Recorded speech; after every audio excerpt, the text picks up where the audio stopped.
Muitas pessoas afirmam com segurança: a Igreja Católica mudou tudo ao longo da história. A Igreja primitiva não era assim.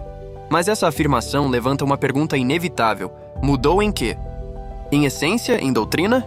Ou apenas na forma de expressar, organizar e aprofundar aquilo que já estava presente desde o início? Essa questão é central, porque se a Igreja mudou sua fé essencial, então ela traiu Cristo. Mas se ela apenas desenvolveu e explicitou aquilo que já estava implicitamente presente na revelação, então estamos diante de algo completamente diferente. Crescimento orgânico, não corrupção. Vamos começar pelo princípio. No Novo Testamento, não encontramos um manual sistemático com todos os dogmas organizados como em um catecismo moderno. Encontramos a fé viva, transmitida pelos apóstolos, celebrada na liturgia, defendida contra heresias e vivida na comunidade. A Igreja nasceu antes do Novo Testamento estar completo. Isso já desmonta a ideia de que tudo precisava estar explicitamente formulado desde o primeiro dia. Tomemos um exemplo claro: a Trindade. A palavra Trindade não aparece na Bíblia. A fórmula teológica, uma substância e três pessoas, só será definida séculos depois, especialmente no Concílio de Nicéia, 325, e Constantinopla, 381. Isso significa que a Igreja inventou a Trindade no século IV? Evidentemente não. O que aconteceu foi a necessidade de defender, com precisão filosófica, aquilo que sempre foi crido e celebrado desde o tempo apostólico. O mesmo ocorre com a Cristologia. Durante os primeiros séculos, surgiram heresias que negavam a plena divindade ou a plena humanidade de Cristo. Foi necessário definir com clareza: Jesus é verdadeiro Deus e verdadeiro homem. O Concílio de Calcedônia, 451, não criou uma nova fé. Ele protegeu a fé antiga de interpretações erradas. Esse processo chama-se desenvolvimento doutrinal. Não é mudança de essência, mas aprofundamento. Um carvalho é diferente de uma bolota? Sim, mas ele já estava contido nela. O desenvolvimento autêntico preserva a identidade original. Alguém poderia objetar: mas certas práticas parecem diferentes. Sim, porque há distinção entre doutrina imutável e disciplina eclesiástica. O celibato sacerdotal, por exemplo, é disciplina, não dogma.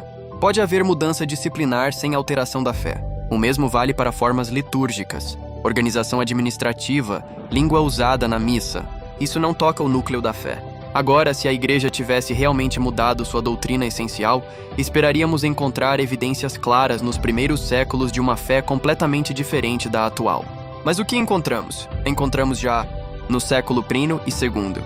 A Eucaristia entendida como corpo e sangue de Cristo. A sucessão apostólica como garantia da verdadeira doutrina. A estrutura episcopal com bispos, presbíteros e diáconos. A prática do batismo regenerador. A veneração especial pelos mártires. Santo Inácio de Antioquia, escrevendo por volta de 107, já fala da Eucaristia como a carne de Cristo.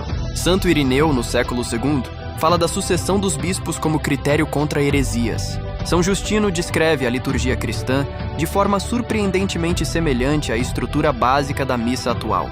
Se houve mudança radical, ela teria que ter ocorrido muito cedo e de forma universal, sem deixar vestígios de oposição generalizada.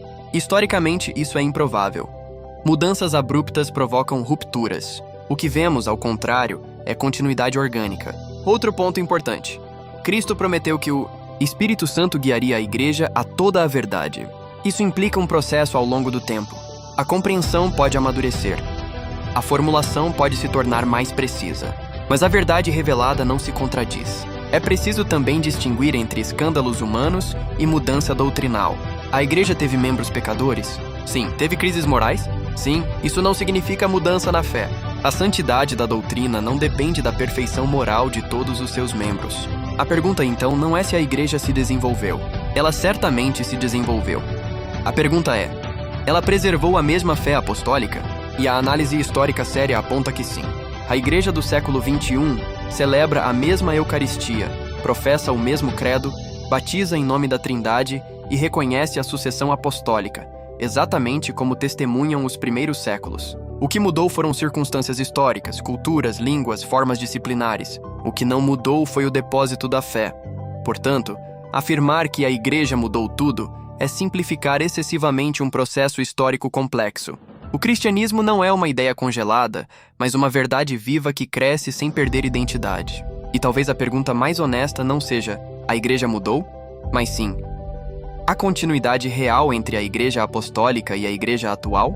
Se houver, então não estamos diante de uma invenção posterior, mas de uma tradição viva que atravessa os séculos. E é exatamente isso que a história indica. Se gostou, deixe o like e se inscreva.